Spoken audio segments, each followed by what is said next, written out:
Way high, high, way high, high, way high, high, way high, high, way high, high, way high, way high, high, way high, high. We're Middle of the Res Road. We're your hosts, Morgan and Ricky. We're here to share the success stories of people who took the opportunity to join the trades and how these opportunities can be achieved by anyone looking for success. Hey everybody, welcome back to Middle of the Res Road. It's Morgan, Ricky, and Alyssa today. We're just going to give you a quick run through of some job opportunities and get into it. We're finishing up our final tribal election interview with Rob Abramowski, who is running for the Secretary Treasurer at Fond Du Lac Reservation. So it was a good interview. It was fun. It was definitely interesting. We weren't remote this time like we were last for Naomi's interview. We were actually in the studio. It's just a pre-recorded interview that we did back in May. There's a section there that he said that Rob said that we were doing he was doing a meet and greet back in May, so to avoid some confusion. Just a heads up. Yeah. So, keeping track with our last episode, we have another trivia question. That question is when did Native Americans get the right to vote? Since Fond Du Lac election is on the 14th. It's voting season. So, Morgan, make sure you get out and vote since you are a Fond Du Lac member. Yes, I will. Do your part. Yeah, vote. I know. I can only vote for, obviously, the Secretary Treasurer position since I'm not Sawyer District. Oh, okay. But I'm moving to Sawyer District. But not in time. But yeah. All right. Well, without further ado, we'll give you Rob's interview, and then we will talk about some more employment opportunities for you and the answer to our trivia question. Enjoy. Hey everyone, welcome back. Today we have Rob Abramowski here, who's running for Secretary Treasurer for Fond Du Lac Reservation. Yeah, I guess Morgan, if you want to start. Yeah. So Rob, what do you do right now for a career or? Currently, I'm a business owner. I own 2 construction companies, FDL Star Construction and FDL Pipeline Services. And currently just working on the current year's kind of list of work that's coming up, and also running for office. So. He must be super busy. Yeah. No days off. Are you still going to be running your businesses, say if you get elected? I'll still be running the businesses, but if any of the work kind of conflicts with me sitting in office as Secretary Treasurer, then no, I won't be doing any business, I guess, with the reservation specifically. So what kind of construction companies do you run that would conflict, I guess? Well, it would mainly be contracts with the reservation directly. I've done road construction, a lot of the different kind of civils, water lines, septics. I ran crushing operations when I worked for the reservation years ago. Okay. Home building, I got a pretty wide range of experience as far as, construction goes. How long have you been in the construction side of things? I think I started at age 19. I went to heavy equipment school. And I got hired directly out of the school before I even finished the technical college I was at. And drove a dump truck for Fond Du Lac Reservation on a couple of projects they had in like the Brainerd area. And that was my start. So. Oh, wow. That's a long time. Yeah. A lot of experience, I bet, yeah. Yeah, I did, I never thought I'd be driving a dump truck at age 19, in the middle of Brainerd, Minnesota. Oh, that's where I used to live, actually. Yeah. Yeah, we drove through Deerwood, I think the name of that town is Deerwood. we did a landfill, capped a landfill, and we did a couple boat landings out that way. Oh, okay. What made you run for Secretary Treasurer? Well, the main reason is just, years of watching kind of the politics that happens within within the reservation. And me as a business owner, wanting more opportunity to do work with the reservation, and kind of being not given the opportunities that I should, or at least that I felt that I should have, by my own reservation. And kind of because of that, that's part of the main reason why I'm running, because I want to change the procurement policy in a way that gives preference to Native business owners, not just in construction, but in all aspects of business. Mm-hmm. And I really feel like that door hasn't been open for people for a very long time, and that's the main reason. There are other reasons, as well, as far as just wanting to change some of the policies, as it regards to housing, employment, kind of, I guess, putting more protections in place for the band members through those policies. Is this your first time running?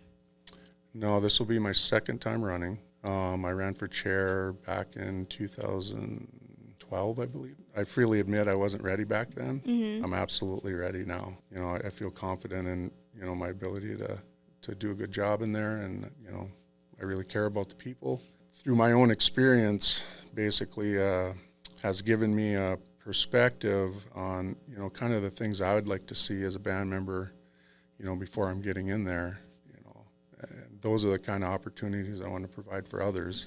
Basically, future RBCs can't, I guess, blackball people, or, not give them the opportunity that they should be getting. So. I did kind of want to go back to the part where you were talking about getting Native business owners more involved on the reservation. Would you consider advocating for natives to start their own businesses? Oh, absolutely. And we could start with the procurement policy. It's a purchasing policy that Fond Du Lac has. And basically, what I would like to see is that it actually require each division director to reach out to Native business owners first. And if they don't get the response that they need, or what have you, then they can widen their circle beyond that. But it would actually be written and approved by the RBC in the policy itself. So there isn't like a question of, because right now in the procurement policy is like a 10% leeway, I guess, in bidding. That's good, but that's just an option, and they don't always, I guess, utilize that 10% option. Oh, and okay. I want to make it more as a requirement that they actually reach out to Native contractors first and then widen their circle. So it wouldn't be an option. It would actually be a part of the policy. I like that. Yeah. Yeah, it's a good idea. Mm-hmm. How did you mentally prepare to run for office? I know with all your with both your construction companies being so busy, how do you just... So, I guess I don't really know how I mentally prepared for it, just other than, I feel like I'm in a good place, because a lot of people that, I feel like don't run because maybe they're afraid of their position at the RBC or, with the reservation, mm-hmm. Or, they're afraid to lose their house or their job or, whatever. And me owning my own business and kind of, being fairly successful, I'm in a unique position where, I can say and do things that people, who work for the reservation sometimes can't, or they don't feel comfortable in saying because, for fear of retaliation, basically. And, my preparation is just seeing over the years, all of the other elections and how they go, and, just noticing and wanting and not understanding why things can't be more fair, and people want to, change things for the better.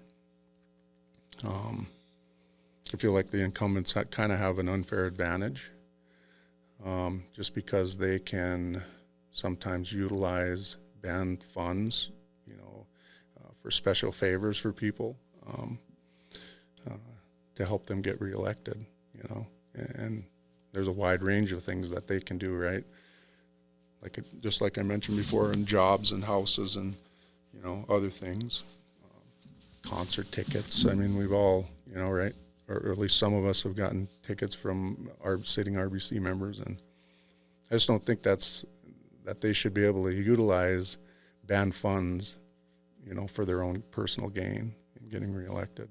What are some of the challenges you've faced during this time of running? It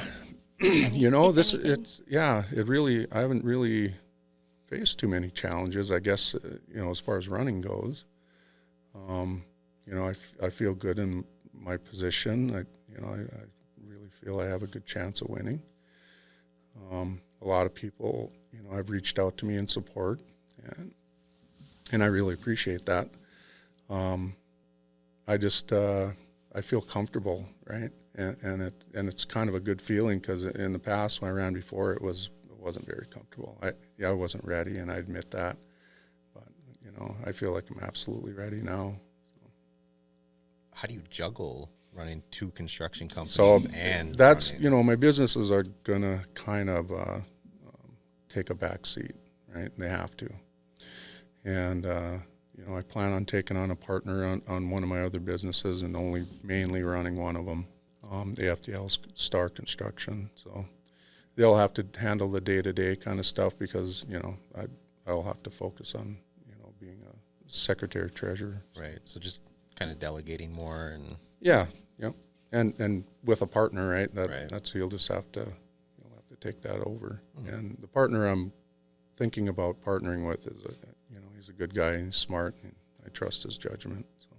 Was there like an indefinite turning point where you knew you wanted to run for secretary treasurer? I felt like, and I looked at some of the other people that were thinking about running, or I thought maybe I could encourage them to run, but I didn't know that if they were quite ready yet, because there are some young up and coming guys or people, guys and gals that would really do a good job, right? And but because they're in a different position than me, right, I'm kind of out of that crab bucket. No, I don't need the RBC for anything, so it gives me an easier time than maybe some other people might struggle with, fear of retaliation, basically. And they weren't, maybe they're not strong enough at the time, but that's kind of the stuff I want to encourage when I get in there, is making these elections a little fairer, giving the entire band member list to, every candidate, so they all have the same list, ensuring that the list that the Minnesota Chippewa tribe has is the same or correct, at least, because I voted in, just an example, I voted in Sawyer for the last 3 or 4 elections from Sawyer. I lived in Sawyer since 2014, but they still had me listed over in my old house on Blue Spruce in the Cloquet district. Oh. So that kind of gives you an idea that these lists aren't correct. Yeah. That's part of the reason why they have an unfair advantage, right? Because they have access to the actual lists, and or may have, I guess I don't know that for sure, but I'm assuming they have a different list than us, and those are the kind of things that I want to make sure are the same, right? So not only so people correctly vote in the right district, but also the candidates get a correct list of people that they can reach out to. Makes it a little fairer. Mm-hmm. Different things like on the general election board, according to the election ordinance, they won't get ballots until, I believe, the 13th, so this week. I think. Yeah. So this week. But you can't, before, you couldn't, it wasn't really unclear if you could request your ballot ahead of time. And reading through that election ordinance, it also said that you can email in your request for ballot. Well, I'd never knew that before. So I asked them, what is the official email address so people can email in their request for ballot. Well, they didn't want to give it to me. The election chair didn't want to give it to me. So they finally did, because it's no different than a post office, right? Everybody knows the post office box. So, absentee requests are coming in early, but just not by email. That, to me, I thought was wrong, and they finally did give it out, and I added it to my literature so if people want to make it easier or make their request a little quicker, they can just fill out the absentee request, take a picture of it, and email it to that email address that was provided on, I think it's on the website, but also on my literature. So it just saves a little bit of time. Yeah, that's Makes it a little bit quicker. I want to, some of the things I want to change is, so from the time of the general election, even before, I guess it's finalized, or even maybe it could be after it's finalized, but people will have the opportunity to actually, have it, I guess, listed more clear in the policy that you can actually request your absentee that early. Okay. Wow. And all you're doing is you're asking for a ballot. And that gives them more time rather than this kind of reduced time. You have about 30 days from the time, right, the 13th to the 14th, basically. And giving them that extra month to request their ballot, it, I guess, gives people more of an opportunity to vote. Right. And also to decide who they're going to vote for, and kind of absorb people's literature if they received any. You mentioned your literature. I'm assuming that's like your brochures that I sent out. But the list Yep. is, so how you get on that list, from what I understand, is you check a little box saying you want to receive, when you get your per cap payment, you check a little box that says, do you want to receive literature? Well, if you forget to check that box, you're not going to receive anything from any of the candidates. And I just think they should either change that question completely to, if you do not want to receive something, right, then if you forget to check it, you're going to receive literature from the candidates. Or eliminate the box altogether and just make sure that every candidate gets the entire list from every eligible voter. I think that would be the fairest way in my eyes. So if anybody who is listening right now wants to find your stuff, is there anywhere to find it? So they can go to my Facebook page. I also... Is it on the FDL Res website at all? No. No? Okay. No, not my... and that's another thing that's right, that isn't allowed, right?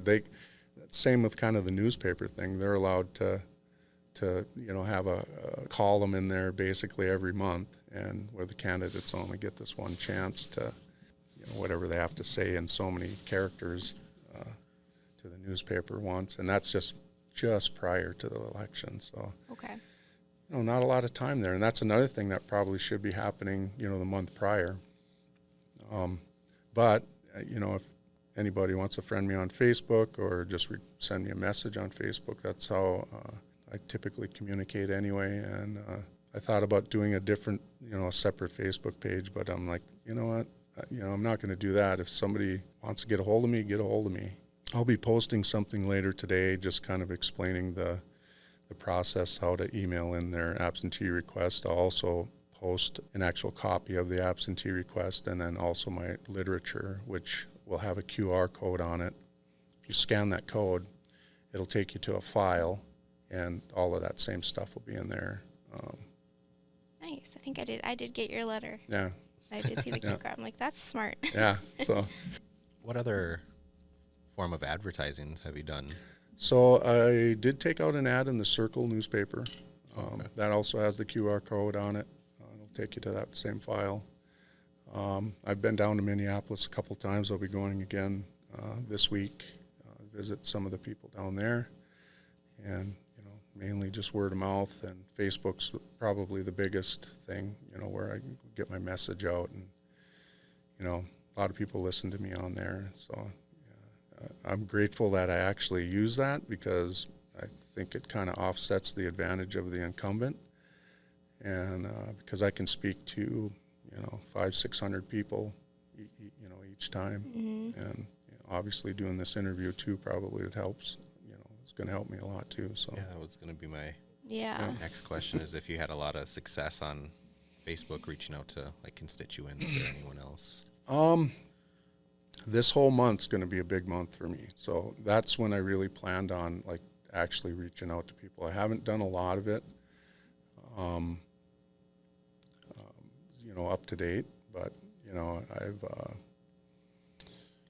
the list they did give, I had somebody working and helping me with finding phone numbers. There's different ways to look up phone numbers on there, and I thought, well, rather than kind of cold knocking on people's doors, I think it's a little easier, right, to maybe give them a phone call and see if they're interested in talking with me, or Facebook as well. So, yeah, I plan on reaching out more within this last month, I guess, leading up to the election. I know you've listed a lot of issues you'd like to fix if you take your position as secretary treasurer, but is there something you'd like to really focus on when you first get in? I would have to say that procurement policy is probably the biggest thing for me, because that's going to provide so many opportunities for people. And all it really takes, I feel like, is just that one door to open for people and let them walk through it. And I'm not saying special favors or anything like that. I'm saying a fair process, open and honest. Get that change first. Term limits is a big thing for me too. I feel like, some of, the RBC, I guess other people should be given the opportunity to, run for office if that's what they want to do, right? And there's a lot of really good people in Fond Du Lac that I think would do a great job in there. But it's hard to do, right? Because a lot of times they're working there already. They're afraid to lose their jobs or whatever, some type of retaliation. And those are the kind of things that I really, also would like to change. They have a code of ethics, but if you read it, in there it says, obviously there's certain things that the RBC can and can't do, but if you read it at the end, it just says they are just like every policy. It says the RBC can change it at any time. So I actually want to add some things to those type of policies that put protections in place for the people, not just the RBC. I really feel like sometimes, the RBCs utilize sovereignty only against our own people sometimes. One example is per cap payments. So if you, let's say you owe a bill or you buy some gravel from Fond Du Lac Sand and Gravel, and they bring you this dirt, but it wasn't the right dirt. So they drop it off and they say, well, here it is. Because you're a band member, you just say, well, I don't want to pay this. Well, eventually they can just take your per cap with no court case, no litigation, nope, we're taking it. We don't care whether you have an issue with, that dirt or not. It's our decision and we're making it, and too bad. Now, for a non-native, if he decides not to pay, what happens? Absolutely nothing. They don't take their money. They don't take them to court. They don't do anything. But as a band member, because I get a per cap, which isn't their money, it's my money.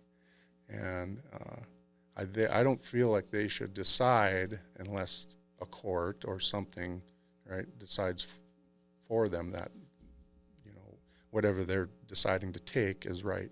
So Non-band members, like you said, if they don't pay, nothing. What are they going to do to them? Mm-hmm. That's good to know. I'm going to have to. Just kidding. Yeah, I'm going to have to go buy something now. I'm changing that when I get in there, so just so you know. There's one question I did want to ask.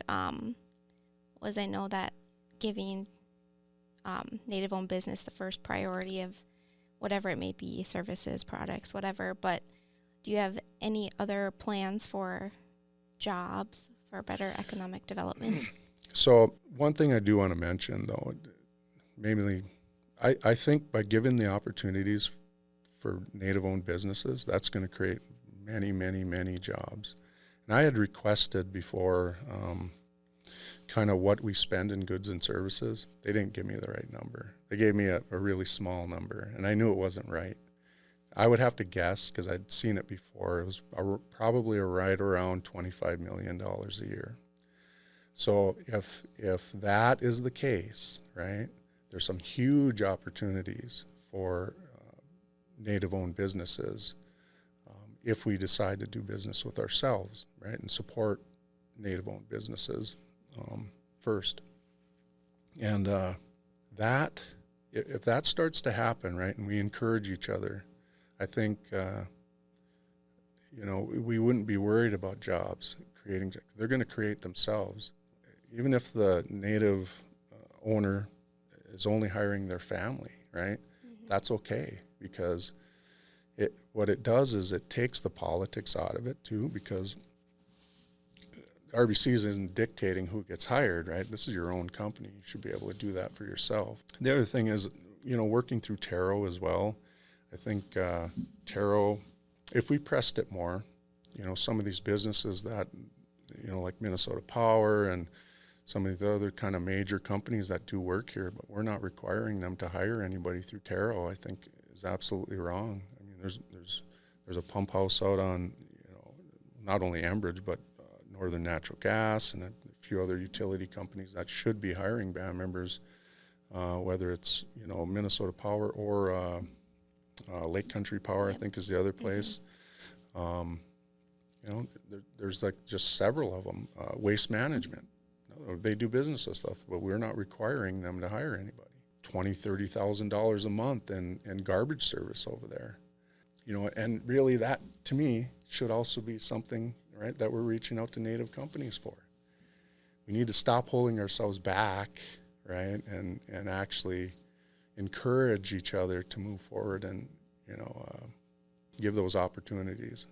The thing that's kind of hard for me is I have to run to change it, because those are the opportunities I wanted. So I can't, I guess, reap the benefits of those opportunities until I'm out of office, right? So, but great for everyone else. And, I hope it's, works for a lot of people. If they really do have a good idea, and especially if I get in there, there's going to be a lot of chances for success, I guess, because that's what I'm going to encourage. I like it. Yeah. I think there's lots of good opportunity for Native businesses to start. Absolutely, and there's is. already a ton out there. Yep. And if you kind of see, right, not a lot doing business with the reservation, and that needs to change. We need to stop holding each other back, because that's what we've done up to this date. So. Yeah, that kind of brings me into my next question, which would probably be, where do you see Fond du Lac in the next 5 to 10 years or so? So hopefully we start to diversify rather than just relying only on the casino, because through the pandemic kind of showed our weaknesses, right? They wouldn't have got into the agreement with Enbridge. I feel like we would have been in some pretty deep trouble. Luckily it worked out, and luckily we're strong now. But I think, that should have been a wake-up call, basically, to start to really diversify on what we need to do. I think we need to take advantage of our relationship with the federal government and start, maybe developing some businesses through that.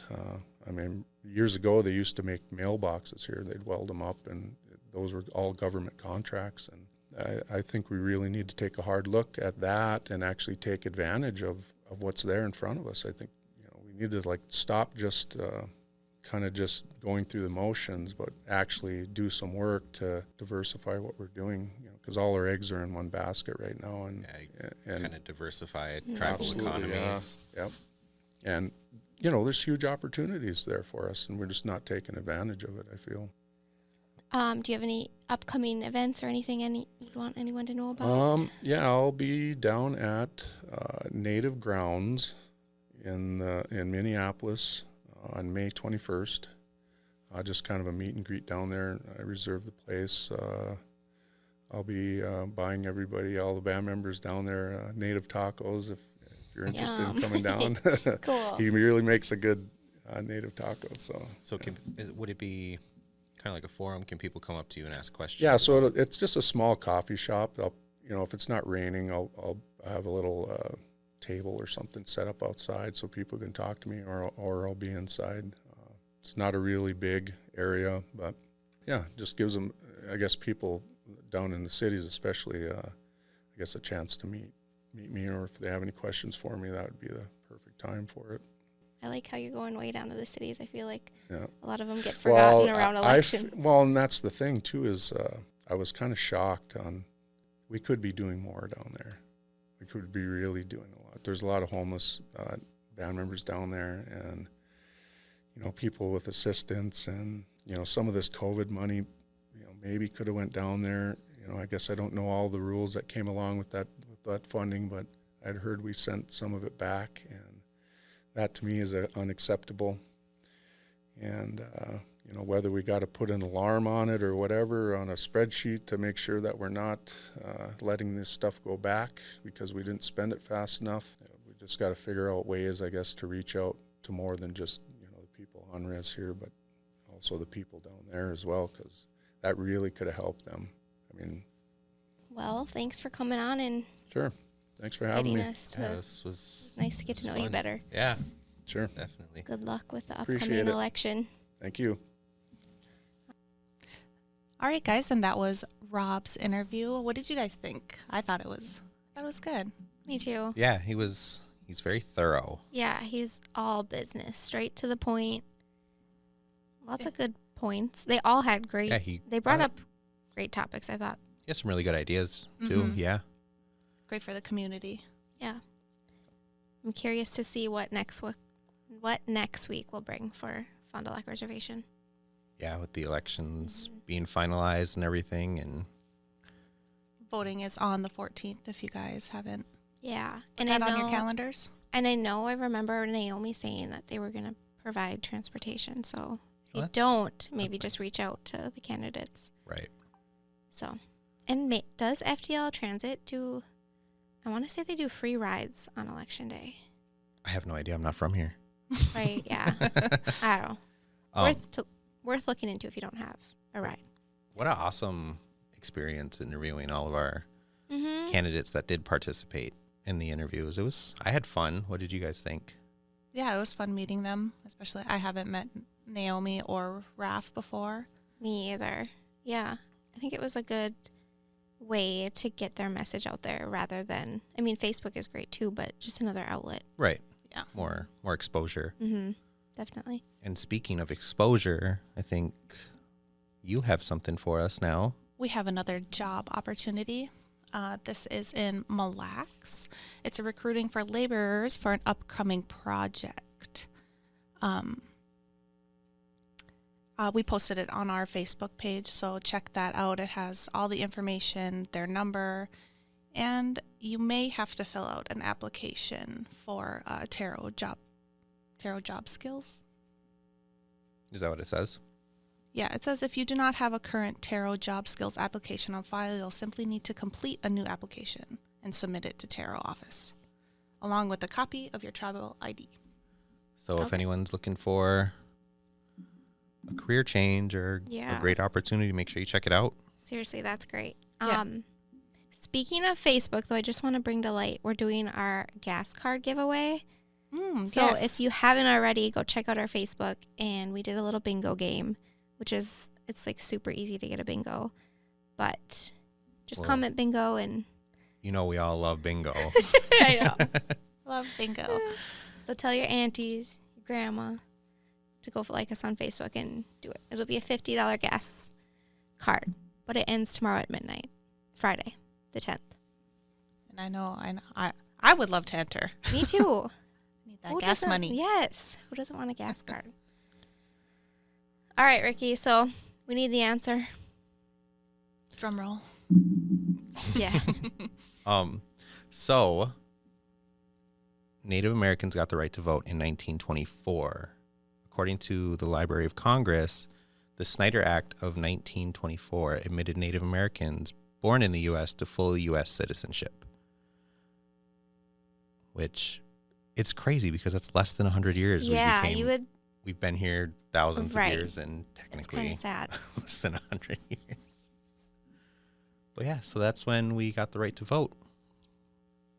So with that being said, that wraps up our tribal politics. So stay tuned for next week's episode. Same time, Thursday as always. And now we are on Spotify and Apple Podcasts, so make sure you check us out there. That's huge. And from all of us at Middle of the Res Road, see you next time. Bye. See ya. Way high, way high.